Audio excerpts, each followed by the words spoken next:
Dear children, 10th class के बच्चे, आइए पाठ नंबर 13, महिला की साहस गाथा। ये बछेंद्री पाल का लेसन है बच्चों। माउंट एवरेस्ट तक गई और पहली महिला जो माउंट एवरेस्ट पर गई हैं,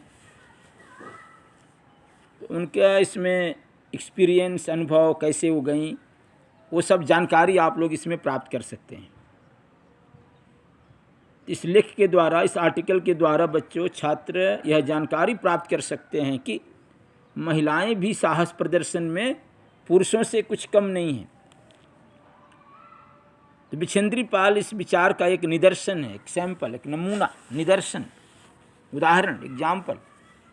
ऐसी महिलाओं से आप प्रेरणा पाकर छात्र साहसी भाव अपना सकते हैं, करेज, कि महिलाएं भी पुरुषों से कम नहीं हैं। आइए लेसन को पढ़ने का अभ्यास करते हैं। पहली महिला एवरेस्ट विजेता बछेंद्री पाल को एवरेस्ट की चोटी पर चढ़ने वाली पहली भारतीय महिला, इंडियन महिला होने का गौरव प्राप्त है। बछेंद्री का जन्म एक साधारण भारतीय परिवार में हुआ था। पिता किशन पाल सिंह और मां हंसा देई नेगी की 5 संतानों में यह तीसरी संतान है। बछेंद्री के बड़े भाई को पहाड़ों पर जाना अच्छा लगता था, ट्रैकिंग करना। भाई को देखकर उन्होंने निश्चय कर लिया कि वे भी वही करेंगी जो उनका भाई करते हैं। वे किसी से पीछे नहीं रहेंगी, उनसे बेटर करके दिखलाएंगी। इसी जज्बे से, इसी हौसला, इसी साहस, शब्दार्थ में देखिएगा जज्बा का दिया है मीनिंग, हौसला, साहस, करेज। उन्होंने पर्वतारोहण का प्रशिक्षण लेना शुरू कर दिया, ट्रेनिंग, प्रशिक्षण। बछेंद्री को बचपन में रोज डेली 5 किलोमीटर पैदल चलकर स्कूल जाना पड़ता था। बच्चों सोच लीजिए, 5 किलोमीटर पर डे। बाद में पर्वतारोहण प्रशिक्षण के दौरान उनका कठोर परिश्रम बहुत काम आया। जब वो ट्रेनिंग के लिए गई, माउंटेनियरिंग ट्रेनिंग, तो उनका ये डेली स्कूल जाने वाला जो 5 किलोमीटर का जो अभ्यास था वो बहुत काम आया। इसके अलावा वो सिलाई का काम सीख लिया, स्टिचिंग करना, टेलरिंग,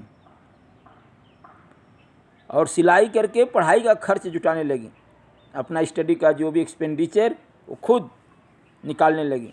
इस तरह उन्होंने संस्कृत में MA, मास्टर ऑफ आर्ट, तथा BEd, बैचलर ऑफ एजुकेशन तक की शिक्षा प्राप्त की। संस्कृत में MA और BEd किया। पढ़ाई के साथ साथ बछेंद्री ने पहाड़ पर चढ़ने के अपने लक्ष्य को भी हमेशा, यावागलू, ऑलवेज अपने सामने रखा। इसी दौरान उन्होंने कालानाग पर्वत की चढ़ाई की। सन 1982 में उन्होंने गंगोत्री ग्लेशियर, जिसकी ऊंचाई 6672 मीटर, तथा रूट गेरो, जिसकी ऊंचाई 5819 मीटर की चढ़ाई की, जिससे उनमें आत्मविश्वास और बढ़ा। अगस्त 1983 में जब दिल्ली में हिमालय पर्वतारोहियों का सम्मेलन हुआ, तब वे पहली बार तेंजिंग नोर्गे, वो एवरेस्ट पर चढ़ने वाले पहले पुरुष हैं। तेंजिंग नोर्गे तथा जुंके ताबी, वो एवरेस्ट पर चढ़ने वाली पहली महिला हैं, से मिली। तब उन्होंने संकल्प लिया कि वे भी उनकी तरह एवरेस्ट पर पहुंचेंगी। और वह दिन भी आया जब 23 मई 1984 को एवरेस्ट पहुंचकर भारत का झंडा फहरा दिया। उस समय उनके साथ पर्वतारोही अंग दोरजी भी थे। नाम है अंग दोरजी। भारत की इस महिला द्वारा लिखित यह इतिवृत्तांत बहुत प्रेरणादायक तथा रोचक है। उन्होंने खुद अपनी घटनाओं का जिक्र किया है, यात्रा वृत्तांत का वर्णन किया है। इसमें उन्होंने इस बात का वर्णन किया है कि वे एवरेस्ट के शिखर पर कैसे पहुंची।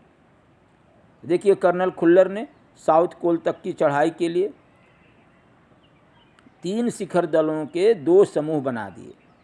मैं सुबह 4 बजे उठ गई, बर्फ़ पिघलाई और चाय बनाई। कुछ बिस्कुट और आधी चॉकलेट का हल्का नाश्ता करने के पश्चात मैं लगभग 5:30 बजे अपने तंबू से निकल पड़ी।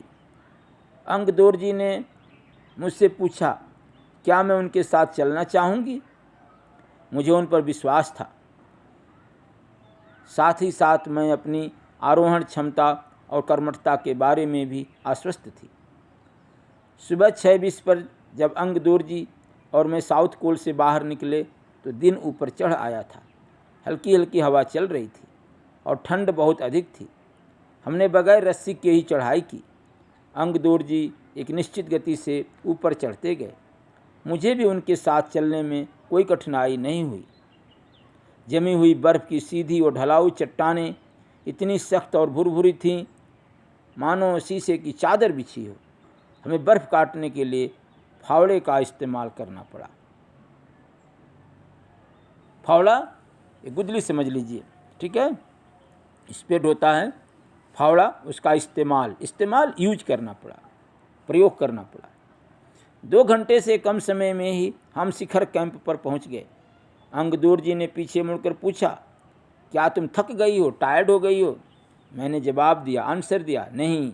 यह सुनकर वे बहुत अधिक आश्चर्यचकित, सरप्राइज और आनंदित हुए, खुश हुए, हैप्पी हुए। थोड़ी चाय पीने के बाद हमने पुनः चढ़ाई शुरू कर दी। लिहाटू एक नायलान की रस्सी लाया था, इसलिए अंगदोर जी और मैं रस्सी के सहारे चढ़े, जबकि लिहाटू एक हाथ से रस्सी पकड़े हुए बीच में चला। तभी लिहाटू ने गौर किया कि मैं इन ऊंचाइयों के लिए आवश्यक 4 लीटर ऑक्सीजन की अपेक्षा 2.5 लीटर ऑक्सीजन, ठीक है, कितना चाहिए उसमें ऑक्सीजन ऊपर चढ़ने के लिए चाहिए था, 4 लीटर चाहिए था, परंतु ये 2.5 लीटर ऑक्सीजन प्रति मिनट की दर से लेकर चढ़ रही थी। मेरे रेगुलेटर पर जैसे ही उसने ऑक्सीजन की आपूर्ति सप्लाई बढ़ाई, मुझे कठिन चढ़ाई आसान लगने लगी, ईजी लगने लगी। जैसे जैसे बच्चों हम ऊपर चढ़ते हैं ना, ऑक्सीजन की मात्रा कम हो जाती है। दक्षिणी शिखर के ऊपर हवा की गति बढ़ गई थी। उस ऊंचाई पर तेज हवा के झोंके भुरभुरे बर्फ के कणों को चारों तरफ उड़ा रहे थे, जिससे कुछ दिखाई नहीं दे रहा था। मैंने देखा कि थोड़ी दूर तक कोई ऊंची चढ़ाई नहीं है। ढलान एकदम जो स्लोप है एकदम सीधी स्ट्रेट नीचे चली गई है। मेरी सांस मानो एकदम रुक गई थी, स्टॉप। मुझे लगा कि सफलता बहुत नज़दीक है। 23 मई 1984 के दिन दोपहर के मैंने आफ्टरनून 1:07 पर मैं एवरेस्ट की चोटी पर खड़ी थी। 1 o'clock और 7 पे एवरेस्ट की चोटी पर पहुंचने वाली मैं प्रथम भारतीय महिला थी। एवरेस्ट की चोटी पर इतनी जगह नहीं थी कि 2 व्यक्ति साथ साथ खड़े हो सकें, टुगेदर 2 मेंबर खड़े हो सके, इतनी जगह नहीं। चारों तरफ हजारों मीटर लंबी सीधी ढलान को देखते हुए हमारे सामने मुख्य प्रश्न सुरक्षा का था। हमने फावड़े से पहले बर्फ़ की खुदाई कर अपने आप को सुरक्षित रूप से स्थिर किया। इसके बाद मैं अपने घुटनों के बल बैठी। बर्फ़ पर अपने माथे को लगाकर मैंने सागर माथे के ताज का चुंबन किया, मुकुट का, उसको सागर माथा भी बोलते हैं माउंट एवरेस्ट को। बिना उठे ही मैंने अपने थैले से हनुमान चालीसा और दुर्गा माँ का चित्र निकाला। हनुमान चालीसा सब जानते होंगे, हनुमान जी, महावीर विक्रम बजरंगी, ठीक है, और दुर्गा माँ।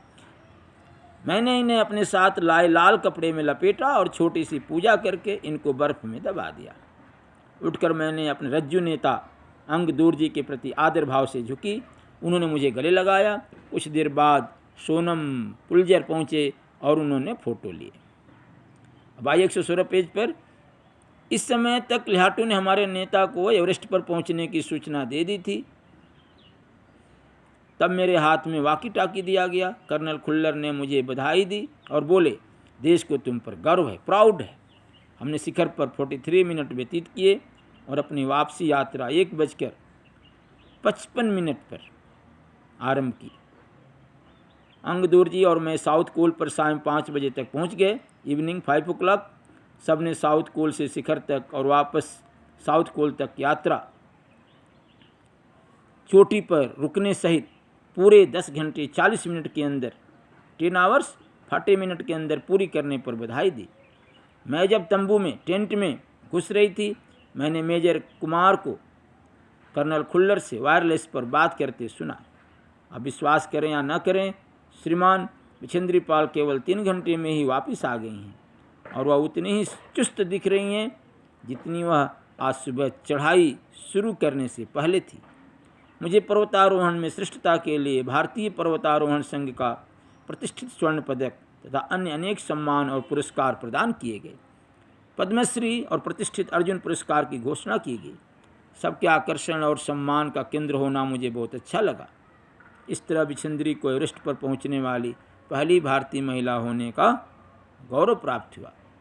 ये बिछंदरी पाल द्वारा लिखित एक एवरेस्ट मेरी शिखर यात्रा, उस पर ये पाठ आधारित है। पाठ का आशय बच्चों, इस पाठ से बच्चे साहस, गुण, दृढ़ निश्चय, अथक परिश्रम, मुसीबतों का सामना करना इत्यादि आदर्श गुण सीखते हैं। इसके साथ हिमालय की ऊंची चोटियों की जानकारी भी प्राप्त करते हैं। यह पाठ सिद्ध करता है कि मेहनत का फल अच्छा होता है। बच्चों, आप लोग भी हार्ड वर्क करो बच्चों, आपको भी अच्छा फल मिलेगा। इन्हीं शब्दों के साथ बच्चों बहुत बहुत धन्यवाद।